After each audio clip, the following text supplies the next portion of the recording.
ইউনূসের জামানায় বাংলাদেশে অনেক কিছুই ঘটছে। ভোট করার নামগন্ধ নেই, অন্যদিকে যেন এলাকায় এলাকায় অরাজকতা চলছে। সেই একই ছবি দেখা গেল এই বাংলাদেশে। প্রকাশ্য রাস্তায় নিষিদ্ধ জঙ্গি গোষ্ঠীর দাপাদাপি দেখলে বুঝতে পারবেন যে কি অবস্থা চলছে। হাসিনা যাওয়ার পরে যেন পুরো বাংলাদেশে জিহাদিদের আতুরঘর হয়ে গিয়েছে, সেই প্রমাণ আরও একবার দেখা গেল বাংলাদেশে। কার্যত রাস্তা দখল করে এবার হুজ্জতি শুরু করে দিল তারা। দেখুন কেমন দাপাদাপি করছে হিজবুত তাহরির। খিলাফতের প্রতিষ্ঠার উদ্দেশ্যে দিকে দিকে কেমন ছড়িয়ে পড়েছে দেখুন নিষিদ্ধ জঙ্গি সংগঠন। পুরো বাংলাদেশের রাস্তা দখল করে রীতিমতো দাপাদাপি শুরু করেছে তারা। রীতিমতো রাস্তা আটকে পুলিশের সঙ্গে ভয়ঙ্কর ঝামেলায় জড়িয়ে পড়ে নিষিদ্ধ জঙ্গি সংগঠন। পুলিশ যতবার তাদের আটকাতে যাচ্ছে ততবার খিলাফত বলে সুর চড়িয়ে যাচ্ছে তারা। তাদের আন্দোলনের জেরে কার্যত এক সময় যেন পিছিয়ে আসতেও দেখা যায় পুলিশকে। পুলিশের দেখেও যেন কার্যত কিছু করার নেই। প্রচুর পুলিশ আটকানোর চেষ্টা করলেও প্রথমে ব্যর্থ হয়। হাত উঁচিয়ে রীতিমতো বাংলাদেশ কাঁপিয়ে দিল হিজবুত তাহরির সমর্থকদের। পুলিশের সঙ্গে চরম ঝামেলা শুরু হয়ে যায়। দেখুন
ঢাকায় রয়েছে ভারতীয় 4 এজেন্ট যখন বাংলাদেশে রয়েছে। ঢাকায় ভারতীয় 4 এজেন্ট যখন বাংলাদেশে রয়েছে তখন বাংলাদেশে চলে গেছে ভারত। বলা ভালো এই 4 জন সরাসরি ভারত থেকে ঢুকে পড়ল। তার মধ্যেই বাংলাদেশে নিষিদ্ধ জঙ্গি গোষ্ঠী দাপাদাপিতে এবার কি তাহলে চিন্তা বেড়েছে? মূলত তারা এলওসির বিষয়ে আলোচনা করতে গিয়েছেন বলে জানা গিয়েছে। এই বিষয়ে কথা বলেছিলাম বাংলাদেশের বিশিষ্ট আইনজীবী নিঝুম মজুমদারের সঙ্গে। কি বললেন তিনি শুনব। এই মুহূর্তে দাঁড়িয়ে সব থেকে বড় আপডেট আপনাদেরকে দেব যে ইতিমধ্যেই ঢাকায় বসে রয়েছেন 4 জন ভারতীয় উচ্চপদস্থ আধিকারিক। আপনারা জানেন যে তারা ইতিমধ্যেই গুলশানের একটা 5 তারা হোটেলে তারা পৌঁছে গিয়েছেন এবং গত কয়েক দিন ধরে 4 জন ভারতীয় আধিকারিক তারা রয়েছেন ঢাকায়। কেন তারা সেখানে গেছেন, কাদের সঙ্গে আলোচনা করতে? কারণ আমরা ইতিমধ্যেই জানি যে ডোনাল্ড ট্রাম্প তিনি কিন্তু সরাসরি নরেন্দ্র মোদী অর্থাৎ আমাদের প্রধানমন্ত্রীকে একেবারে ইঙ্গিত দিয়ে দিয়েছেন, সরাসরি বলেই দিয়েছেন যে বাংলাদেশের বিষয়টা প্রাইম মিনিস্টার নরেন্দ্র মোদী দেখে নেবেন, কারণ তিনি বাংলাদেশ সম্পর্কে সব থেকে বেশি জানেন। তারপর আমরা জানি যে পেন্টাগনের ফোন যায় বাংলাদেশের সেনা প্রধানের কাছে। ওয়াকারুজ্জামানকে ভারতের তরফ থেকেও কিন্তু ফোন দেওয়া হয়েছিল। তারপর 4 জন উচ্চপদস্থ আধিকারিক তারা পৌঁছে গেলেন ঢাকাতে। তারা কারা, কি নিয়ে আলোচনা হচ্ছে বিস্তারিত আমরা জানবো। আমাদের সঙ্গে রয়েছেন বাংলাদেশের বিশিষ্ট আইনজীবী নিঝুম মজুমদার। আপনাকে স্বাগত জানাই আজ তাক বাংলায়।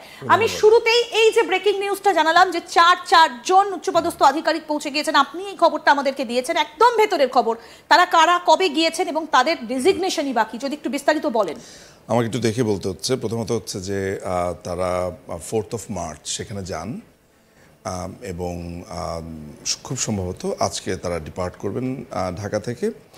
তো তাদের মধ্যে রয়েছেন সুজা কে মেনন, তিনি joint secretary ministry of external affairs. এরপরে আপনার সুমিত কুমার সিং, তিনিও ডেপুটি সেক্রেটারি একই ডিপার্টমেন্টের। রাচিত রাওয়াত, উনি deputy secretary ministry of same মন্ত্রণালয়ের। এবং নবদীপ ভার্মা, তিনি আন্ডার সেক্রেটারি এক্সটার্নাল অ্যাফেয়ার্সে। তো ইনকোয়ারির ব্যাপারে কয়েকটা জিনিস সামনে এসছে। এরা কোথায় রয়েছেন? গুলশানের একটা পাঁচতারা হোটেলে যতদূর জানা যাচ্ছে। গুলশানের একটি পাঁচতারা হোটেলে আছে, আমি নামটা বরঞ্চ না বলি, এটা সিকিউরিটি পারপাসে না বলাই ভালো আসলে। ওনাদের 4 তারিখ কখন এরা চেক ইন করেছেন? তারা চেক ইন করেছেন হচ্ছে বিকেল বেলায়, চেক ইন করেছেন বিকেলের দিকে করেছেন। তারা সেই মুহূর্তে আছেন। আমাদের কাছে যে সংবাদ আছে তার মধ্যে একটা ব্যাপার হচ্ছে যে এখানে একটা এলওসি বিষয়াদির জন্য তারা গেছেন বলা হচ্ছে, কিন্তু পুরো ব্যাপারটা আমার কাছে মনে হচ্ছে ইজ ডিফারেন্ট। প্রথমে বলে না ভালো যে what is LOC, line of credit. আসলে বাংলাদেশের বেশ কিছু প্রজেক্ট আছে যেগুলোর ক্ষেত্রে অর্থনৈতিক ব্যাপারগুলো বাংলাদেশের বর্তমান দখলদার সরকার সেগুলো নিয়ে নানান ধরনের গড়িমসি করছে, অনেকগুলো টাকা পয়সা আটকে আছে, সেগুলো একটা বিষয়াদি আছে বলে আমাদেরকে বা আমাকে জানানো হয়েছে।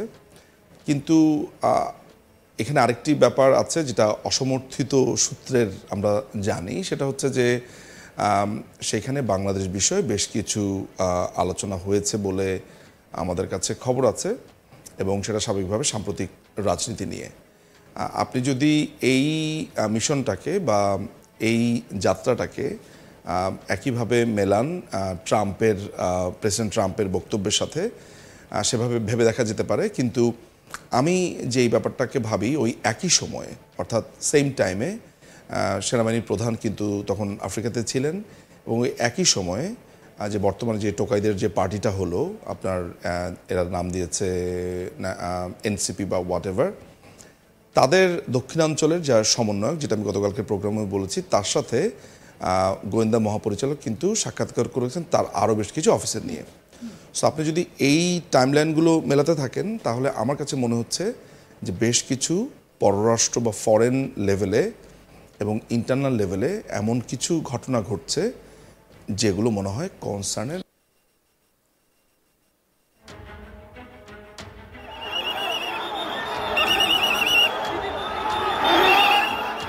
ইউনুসের জামানায় বাংলাদেশের অনেক কিছুই ঘটছে, ভোট করার নামের গন্ধ নেই, আর অন্যদিকে যেন এলাকায় এলাকায় অরাজকতা চলছে। সেই একই ছবি দেখা গেল বাংলাদেশে। প্রকাশ্য রাস্তায় নিষিদ্ধ জঙ্গি গোষ্ঠীর দাপাদাপি দেখলে বুঝতে পারবেন যে কি অবস্থা চলেছে। হাসিনা যাওয়ার পরে যেন পুরো বাংলাদেশে জিহাদিদের আতুরঘর হয়ে গেছে। সেই প্রমাণ আরও একবার দেখা গেল বাংলাদেশে। কার্যত রাস্তা দখল করে এবার হুজ্জতি শুরু করে দিল তারা। দেখুন কেমন দাপাদাপি করছে হিজবুত তাহরির।